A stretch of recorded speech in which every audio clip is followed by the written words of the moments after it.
Nordeste Radio. La voz del nordeste de Segovia.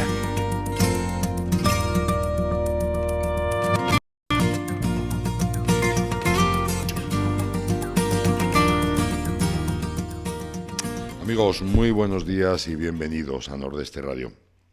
Hoy ya saben que tenemos nuestro programa de literatura y de historia. Vamos a entrevistar a un escritor que de verdad me hacía mucha ilusión poder entrevistarle y que me ha costado un poco de tiempo conseguirlo, pero hombre, va a merecer mucho la pena. Ya verá, le estoy hablando de Jordi Hortelano y de su obra que es El Sheriff, la historia de un lugar al oeste de ninguna parte. No va a sorprender y mucho. Lo que no sé si tengo ya al otro lado del teléfono, a ver si tengo a mi amigo Jordi. ¿Le tenemos ya, Claudia? En teoría sí. Jordi, buenos días. Buenos días. ¿Qué tal? ¿Cómo estás? Pues bien, contento de poder hablar contigo. Yo también. Y con todos los oyentes. Y yo también. La verdad es que me hacía mucha ilusión el entrevistarte. Eres una persona que actúa mucho en redes, una persona que sigue nuestro programa y que además participa con tus comentarios, y me apetecía mucho el poder entrevistarte. Vamos a ver. Esta es tu primera novela, porque antes escribía relatos, has escrito muchos relatos y poesía. Así es, sí, esta es la primera novela que he publicado. Ajá. Anteriormente publiqué relatos y poesía, como tú dices. Sí, yo venía del relato corto y de la poesía. Y me lancé a la aventura. Ahora hablaremos sobre la obra, sobre El Sheriff, la historia de un lugar al oeste de ninguna parte que tiene lo suyo. Pero tú siempre firmas todos tus escritos con una frase interesante, que es: la tinta es mi sangre, mis letras, mi voz. Sí, creo que me define porque yo me derramo en cada escrito, en cada texto. ¿No? Como que me desangrara sobre el papel o sobre la pantalla. Es, Y mis letras hablan de mí. Por tanto, yo creo que me define esa frase. yo creo que todos los escritores, aunque en ocasiones lo nieguen, aunque incluso se haga de forma involuntaria, pero siempre en el papel dejan algo de ellos mismos. Sí. Es inevitable. Al escribirlo tú, sale de ti, forma parte de ti. Lo que sí que hay escritores que van con más cuidado, Ajá. no se vuelcan tanto, y hay otros que se desangran como yo. Uh-huh. Por tanto, yo creo que mi escritura, mi texto, mi manera de escribir es muy emocional. Oye, el sábado pasado firmaste en el ASNA de Barcelona este libro. Así es, Y, y fue ocur- un éxito sorprendente porque llené la Qué sala, bien, agoté los ejemplares qué bien. y bueno, feliz, muy contento, muy arropado. Me siento muy querido y muy arropado. Y además, yo no puedo evitar el comentar una anécdota que le dedicaste a una mujer, ¿no? Una anécdota de ese día. De ese día y de algo que te había dicho una mujer 5 años atrás.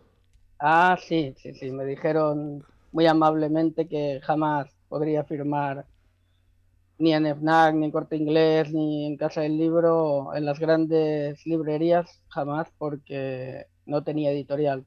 Ajá.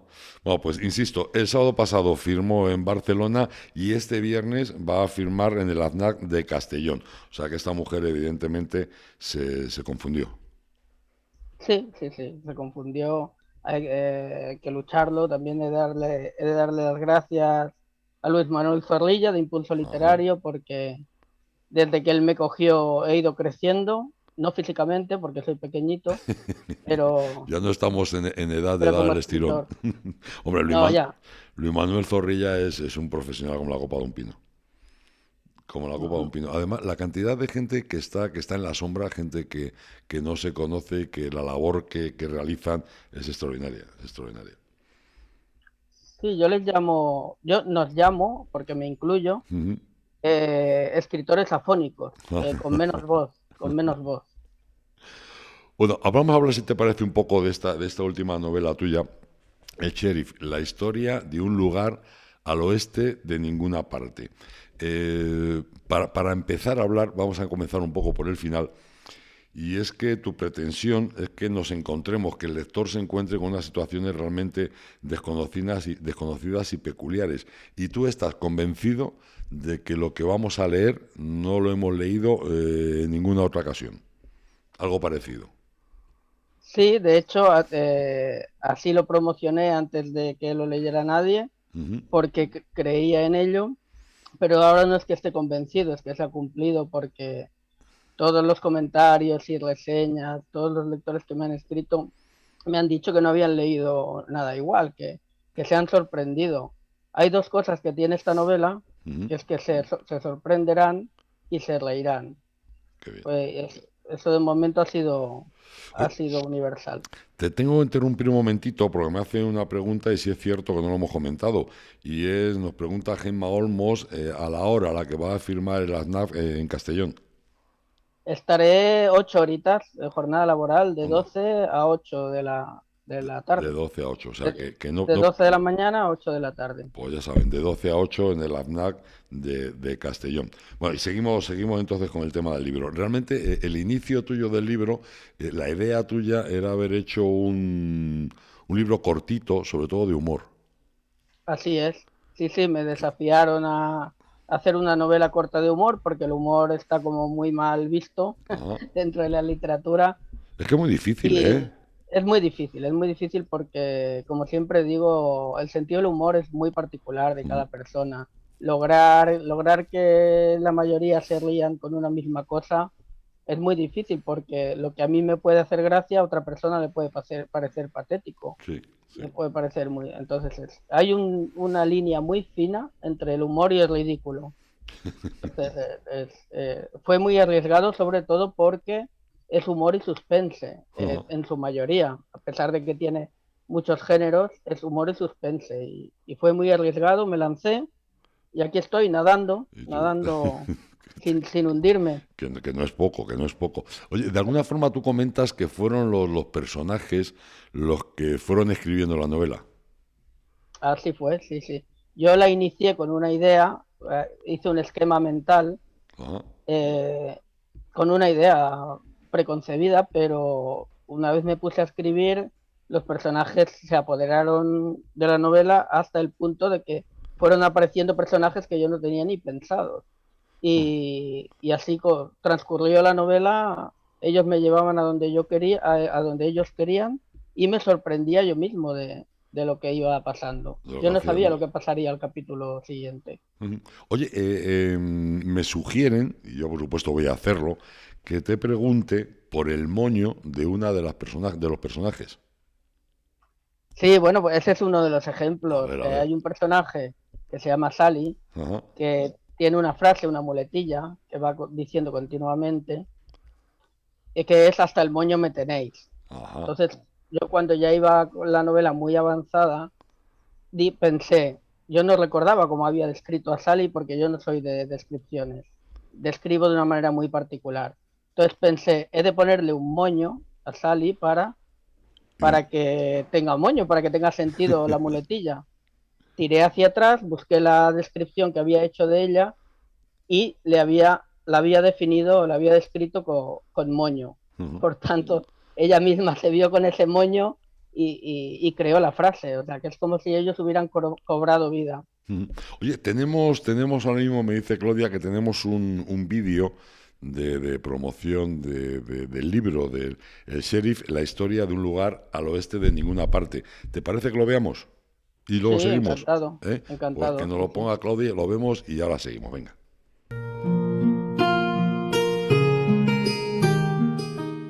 Había una vez... No, porque hubo muchas veces. Érase una vez... Tampoco. Viene a ser lo mismo, pero con más pinta de cuento. En definitiva, existe un lugar al que llegué y la intención de estas hojas es compartirlo con vosotros. Corría el año... Y vaya si corría, porque me dio la sensación que se saltó algún mes por el camino. Bueno, la cuestión es que yo viajaba por el mero hecho de viajar. Había decidido emprender una de esas aventuras individuales en las que se sabe de dónde vienes, pero nunca a dónde vas.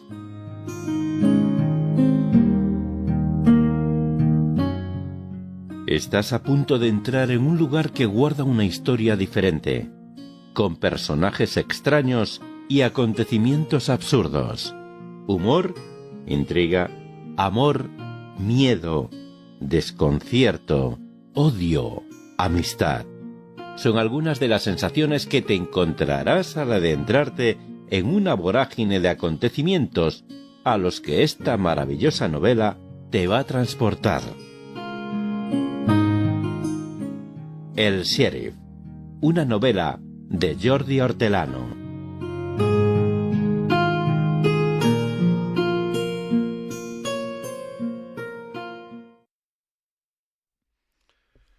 Jordi, Cuéntame. muy, muy bonito el vídeo. ¿Dónde se desarrolla la acción? ¿Dónde se desarrolla la novela después de haber visto el vídeo? Pues la novela se desarrolla en un lugar al oeste de ninguna parte. O sea, está ubicada, todo acontece en un pueblo de España, Ajá, que nadie, muy parecido al pueblo este de los estudios de Almería, ajá, sí, a sí. Tabernas, Sí, taberna. pero que nadie sabe exactamente su ubicación. Ujú. Ni los que están allí, ni Matías, que es el personaje principal, que llega por casualidad. Ajá.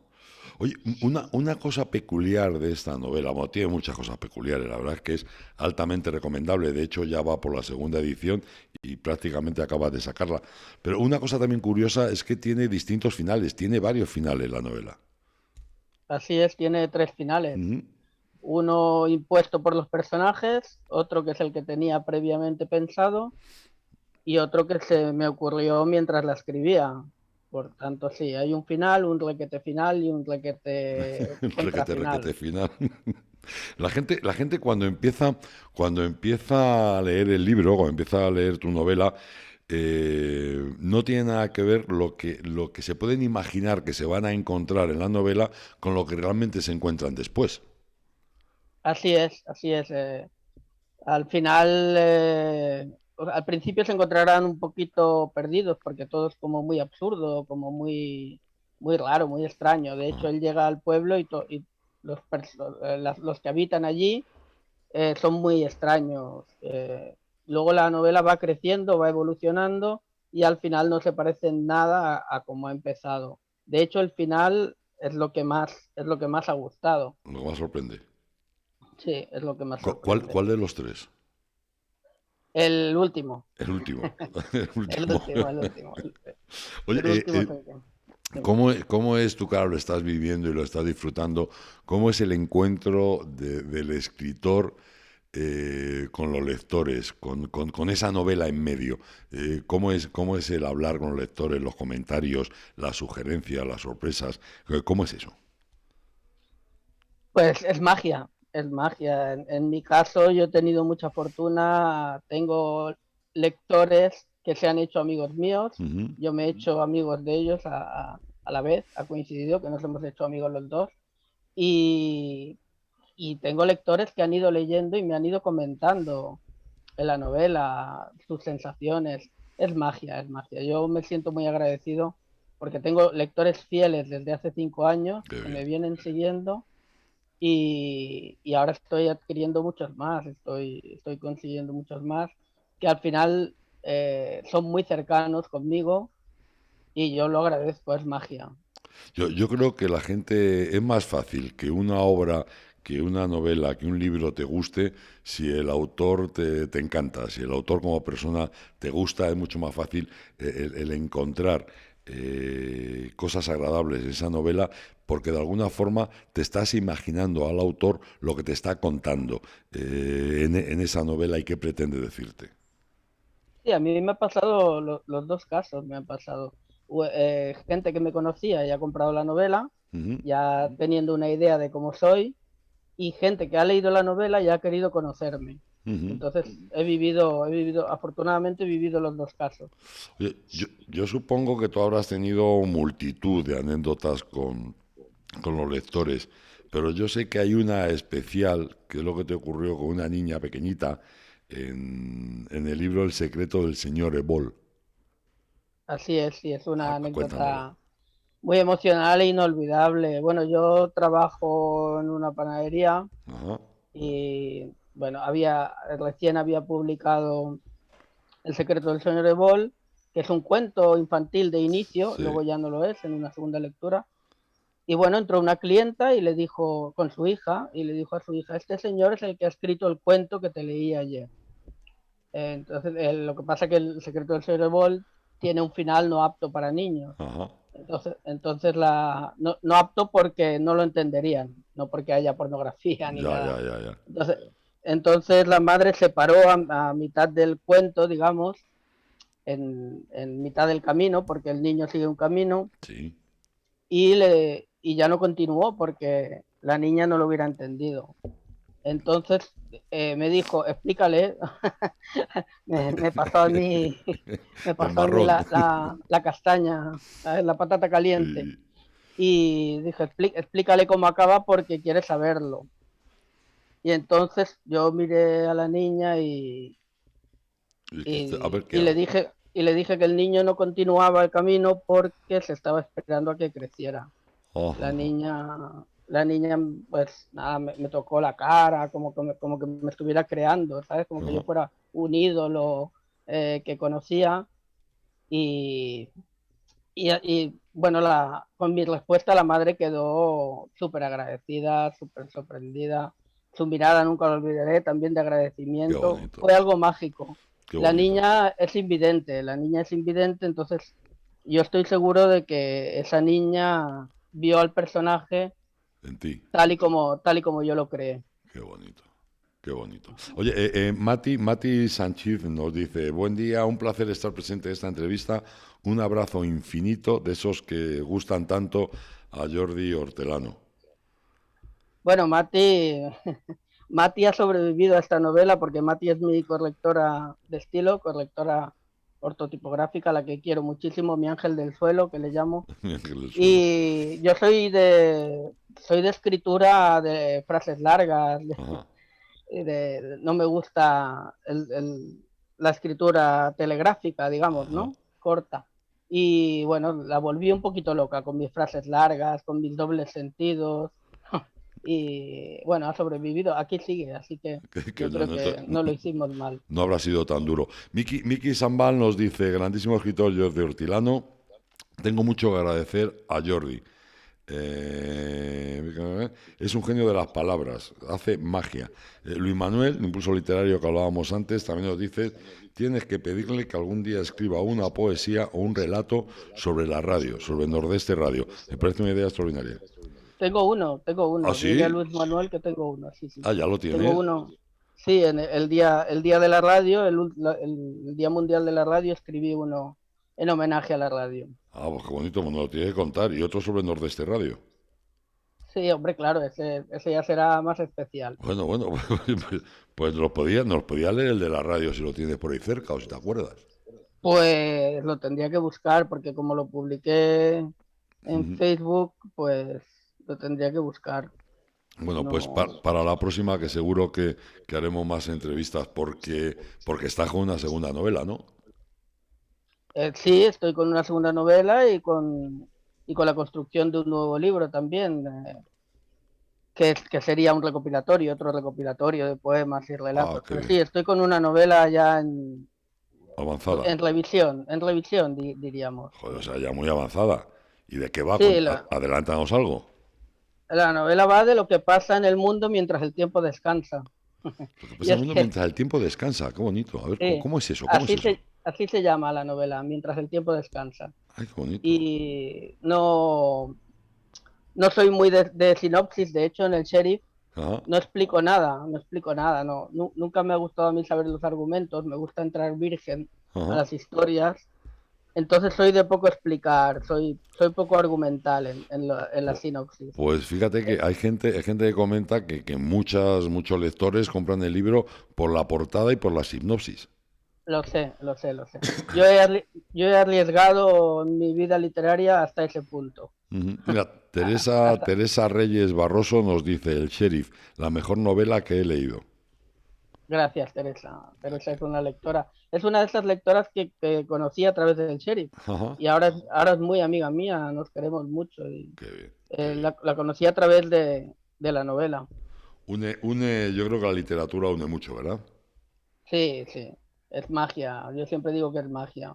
Llegar con tus palabras, con tus emociones a cualquier parte del mundo es mágico, es mágico. De todas formas, lo que sí, hay una frase que me gusta mucho de lo que tú comentas sobre el tema de tu novela, y es de camine despacio y esté alerta. En cualquier momento y desde cualquier lugar puede aparecer algo que cambie por completo el devenir de esta historia. O sea, que es una novela para leer despacio, para estar muy pendiente de ella. Sí, porque tiene muchísimos elementos. Piensa que es un homenaje al cine también. Cada capítulo es el nombre de una película.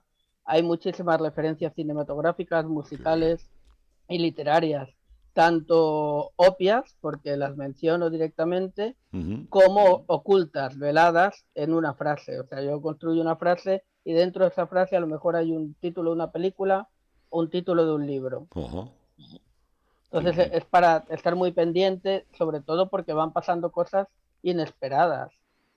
Pues ya saben, lean El Sheriff, la historia de un lugar al oeste de ninguna parte, porque le va a sorprender. Posiblemente, y como dice el propio autor, como dice Jordi Hortelano, es algo que nunca han leído ustedes. Jordi, ha sido un placer el charlar contigo. Supongo que en breve volveremos a hablar y sobre todo cuando saques la segunda novela. ¿Mm? Así, Y solamente recordar que si quieren conocer a Jordi Hortelano, llevarse uno de sus ejemplares firmado y dedicado del Sheriff, la historia de un lugar al oeste de ninguna parte, pues va a estar en Castellón, en el AFNAC, de 12 de la mañana a 8 de la tarde. O sea que tienen tiempo para dar una vuelta por allí y conocer a este gran escritor y a este hombre fabuloso. De verdad, merece mucho la pena. El AFNAC en Castellón, de 12 a 8 este sábado. Jordi, espera, que nos ponen aquí una cosa muy larga. Espérate, te lo voy a leer antes de... Este es el relato de... Luis Manuel Impulso Literario. Bien, aquí os pone. Este es el relato de la radio, la voz. Una pátina fina. Bueno, no lo pone, no voy a leerlo yo, pues yo lo estropearía. Nos lo pone Luis Manuel Impulso Literario, Luis Manuel Zorrilla, nos pone los que tú escribiste sobre la radio. Ahí queda para todos nuestros oyentes que lo pueda leer tranquilamente. Está en los comentarios de Facebook, que yo luego copiaré y lo leeré despacito. Jordi Hortelano, muchísimas gracias. gracias a ti, y gracias al programa y sobre todo gracias a los oyentes y a los Claro, lectores, porque sin ellos no seríamos nada. está claro, sin los lectores y sin los oyentes nosotros no pintaríamos nada en todo esto. Eso hay que estar claro, es lo más importante y por lo que hay que pensar. Yo creo que cuando escribes, cuando haces un programa de radio, cuando haces cualquier cosa, tienes que pensar en ellos, en lo que a ellos les puede gustar y por supuesto en que pasen un rato muy agradable. Así es, así es. Mira, Gemma Olmo nos dice, yo lo tengo dedicado, pero puedo ir y traerme otra dedicatoria. Siempre dos mejor que una, que duda cabe. Eso es verdad. Eso es verdad. Sí, yo le puedo dedicar a otro nombre, aun siendo ella, Ajá, está a, claro. a un, a un seudónimo que se invente. A ti que te dejen volar, que es lo que te gusta. Creo que soltar la imaginación es algo que te apasiona. Sí, sí, sí, siempre he tenido mucha y la literatura es mi lenguaje, Qué así bien, que seguiré qué hablando. bien.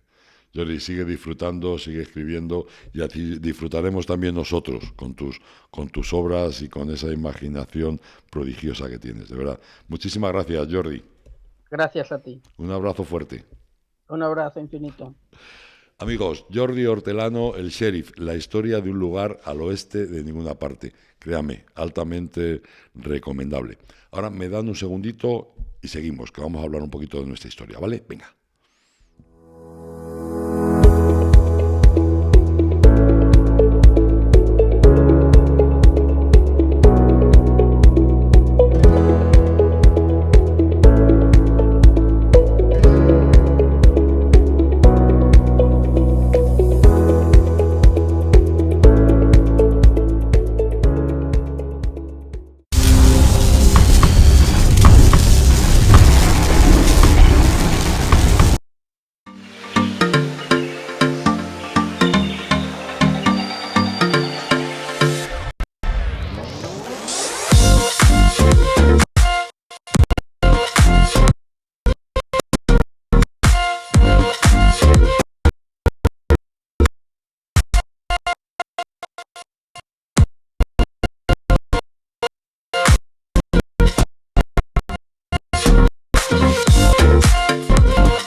Hace ya unos 30, 40 años las máquinas absorbieron todo lo que es nuestro oficio, pero nosotros mantenemos ese oficio porque al final somos los primeros.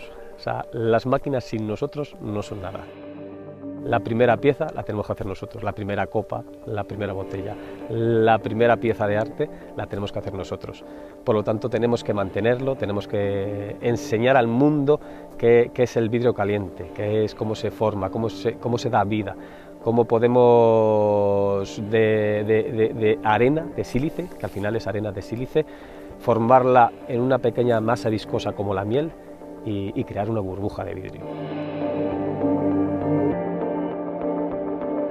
Bueno, yo empecé en el mundo del vidrio de casualidad. Mi abuela me decía, mi abuelo trabajaba en el vidrio, así que tienes que probarlo. Y claro, en el momento que pruebas el vidrio en caliente, te enamoras. Te quedas totalmente enamorado de él, lo tocas, lo practicas, al final estás dando vida a algo inerte, algo que quema, algo fuego, y poco a poco vas acompañando a ese vidrio, vas formando piezas de diseño, vas formando copas, botellas, cualquier cosa que te imaginas la puedes dar vida con ello. Segovia al fin y al cabo es la tierra que me dio mi oficio. Mi oficio aprendí en la Real Fábrica de Cristales, en la granja, y es donde me ha dado de la vida. Empecé con 16 años y para mí es todo.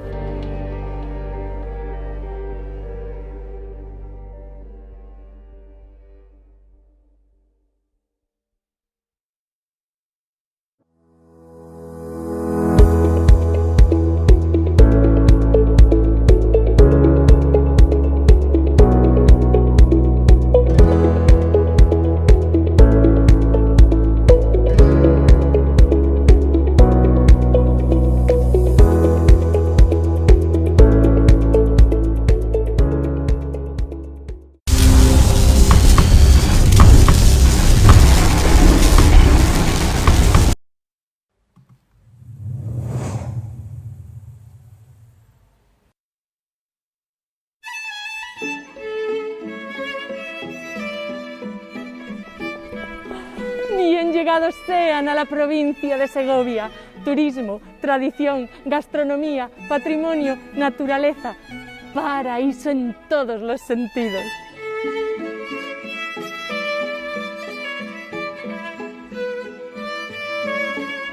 Hace 8 años comencé con esta aventura, emprender en Sepúlveda, en mi tierra, en mi casa, poner en valor todo lo que me rodeaba, los recursos, aquel legado que habían dejado mis antepasados, y eso ha sido una de las mejores decisiones que he tomado en mi vida. Cada vez es más la gente que trata de apostar por el turismo rural, cada vez también somos más la gente que nos damos cuenta de eso y que decidimos quedarnos a vivir en nuestro pueblo o regresar de las ciudades para vivir en nuestro pueblo. La calidad de vida es algo que no se puede comprar, pero sobre todo el aprendizaje, la relación con personas de diferentes generaciones, el vivir en casa, el conocer cada rincón, cada persona, es algo que no tiene precio.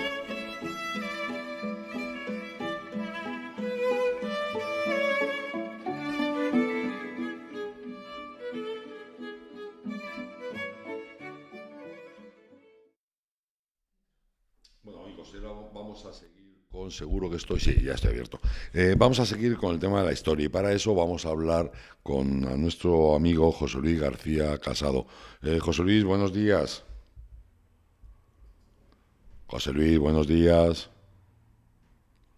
José Luis, buenos días. Ven, ese mudito es José Luis. José Luis. José Luis, buenos días. Buenos días a todos. A ver, estábamos el miércoles pasado, hablamos de los comuneros, de la revuelta comunera, y hoy de qué vamos a hablar. A ver, cuéntame. Pues vamos a terminar con la revuelta comunera y cómo acabó. Bueno, cómo acabó ya lo vimos el otro día. Y los pobrecillos, pues ya sabes que a unos los cortaron la cabeza, a otros les despojaron de sus bienes, otros fueron perseguidos y tuvieron que huir de España y en fin,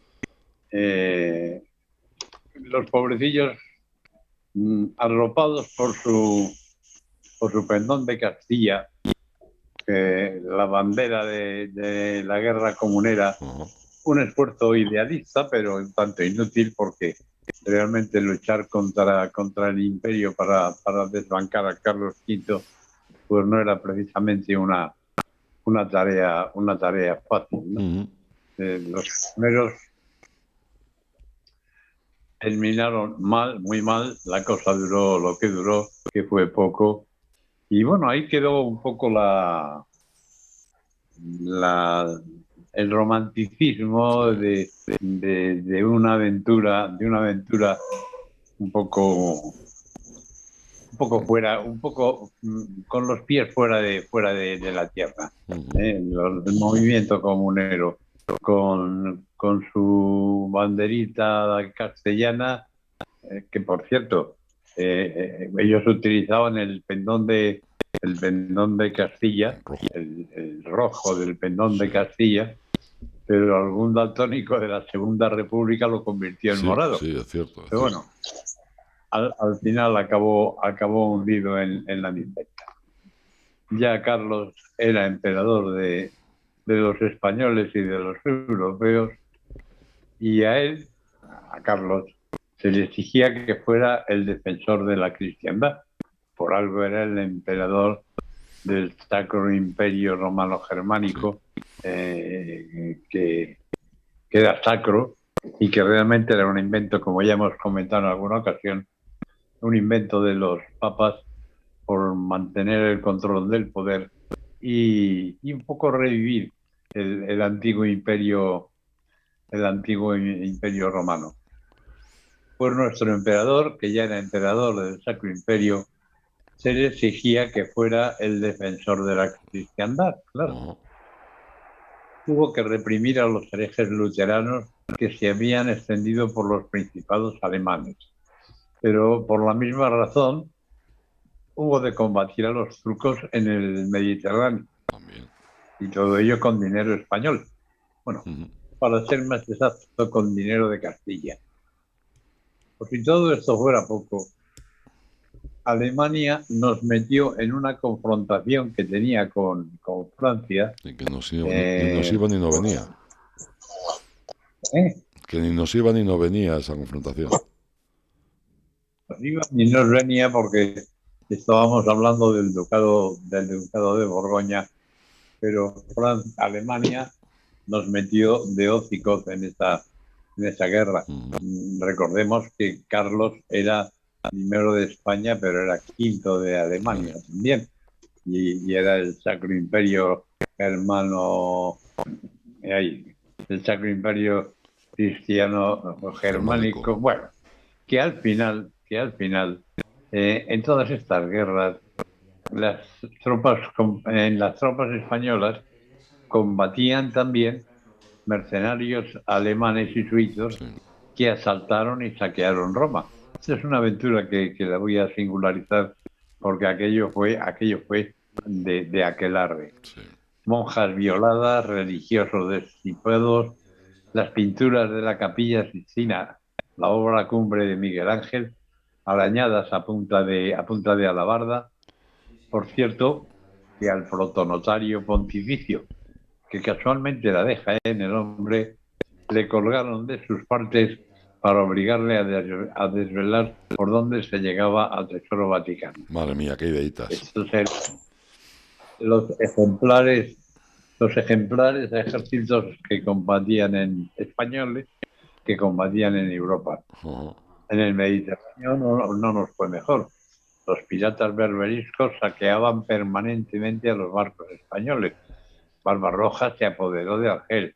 Carlos se apoderó de Túnez y desde allí quiso reconquistar Argel, pero al final la aventura fracasó. Les cuento todo esto porque, más bien para que vean en qué fregados nos había acabado metiendo nuestro Carlos I con eso del imperio y con todos los compromisos que eso acarreaba, aparte de lo que, como comentábamos el otro día, ya costó en doblas de oro que Carlos fuera emperador. Ujú. Castilla se despoblaba, sus ejércitos tenían que multiplicarse por toda la geografía europea, hoy aquí, mañana allí, y todo esto sin olvidar que estábamos metidos de hocico en nuestra aventura americana. Claro, claro. Que de eso apenas hablamos, porque apenas tiene proyección directa en Castilla, pero desde luego era una parte más de la sangría que estaba sufriendo nuestro país. Pues nuestro emperador tendría ya sus añitos cuando se casó con una prima hermana suya, Isabel de Portugal. En principio lo hizo por las $900.000 de oro que la criatura aportaba como dote, que las arcas de nuestra Hispania estaban con bastantes telarañas. Cabe destacar aquí que Portugal había descubierto ya la ruta de las especias y su economía nadaba en la abundancia. Pero nuestro emperador se encontró con un regalo añadido, y es que la tal princesa era bella, dulce y discreta, por lo que el emperador quedó encantado de la vida, lo cual no fue óbice, claro, para que nuestro César Carlos no se solozara con otras mozas en sus viajes, que para eso él era muy liberal. Claro, claro. La bella reina llevó su cargo de consorte con bastante dignidad y eficacia cuando se quedaba al mando de este cotarro llamado España cada vez que Carlos tenía que abandonar la corte. La verdad es que es una mujer que conquistó a la corte, sí, conquistó a todo el mundo, y la verdad es que lo tenía fácil porque todo el mundo la respetaba y la quería. Hombre, hay una historia paralela. La reina consorte murió a los 36 años, como casi todas de sobreparto. Sí, claro. Su cadáver debía ser llevado a Granada, donde iba a ser enterrada, y se designó al marqués de Lombay, Francisco de Borja, para acompañar el cadáver de la reina hasta su última morada. Capricho del destino fue que se designó precisamente al marqués de Lombay, que desde que la conoció estuvo secretamente enamorado de ella. Pero vamos, enamorado como un colegial. Hasta las trancas. Llegado. Que hasta las trancas. Hasta las trancas. Sí. Hasta las trancas, que diría un casi. Sí. Llegados a su destino, y por exigencia lógica del protocolo, hubo de abrirse el féretro para los trámites de entrega del cadáver. Había que verificar que el cadáver que llegaba a Granada era el que había salido Bueno, pues el de Borja asomó la cabeza para verificar y vio por última vez a su amada reina. La verdad es que el hombre tuvo tal impresión ante el deterioro que el viaje había causado en el cadáver, que era la viva imagen de la muerte, que impresionado el hombre se retiró a un convento de jesuitas de los que llegó a ser su superior, alcanzando más tarde la santidad, porque este marqués de Lombay fue después San Francisco de Borja. Bien, cierto es. Pero bueno, volvamos a aquella España en la que no se ponía el sol. En realidad, este imperio nuestro era un mosaico de regiones, un caleidoscopio de muchos colores que al final, si nos fijamos bien, tenían muy poco en común. Ni sus costumbres, ni sus idiomas, ni sus intereses económicos, ni sus instituciones. Algo sí, lo único que tenían en común era su religión. Uh-huh. Y al final, bueno, parece ser que es verdad que la fe mueve montañas, pues gracias a la fe aquello se mantuvo razonablemente unido. Y ya vamos llegando al final de sus días, cuando Carlos aún no había cumplido los 60 años, en 1557, abdicó en su hijo Felipe II. Nuestro emperador, el pobre, estaba ya acabado. Estaba inutilizado por la gota, esa enfermedad que dicen los antiguos que se cura tapando la boca, sí. Cosa que nadie consiguió hacer con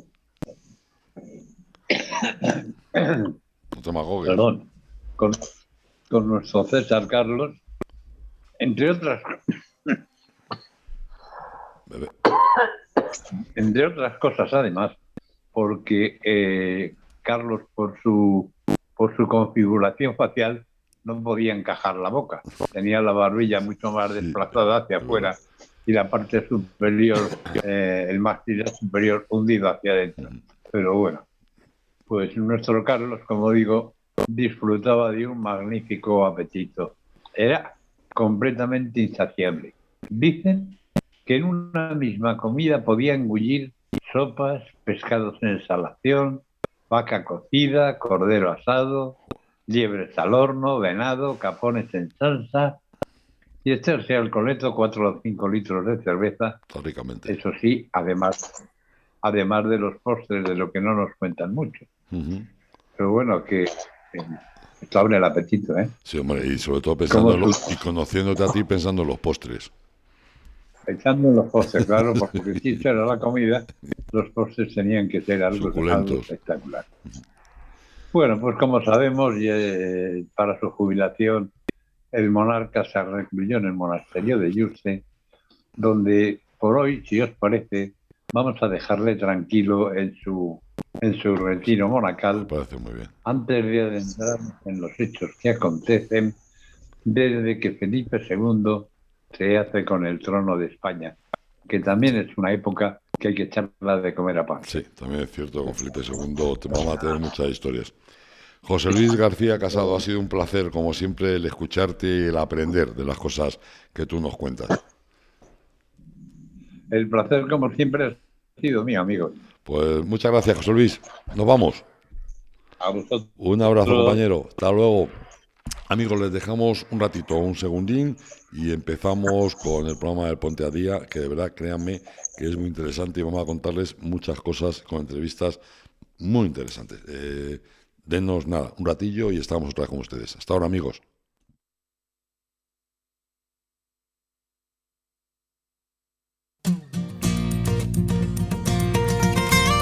Nordeste Radio. La voz del Nordeste de Segovia.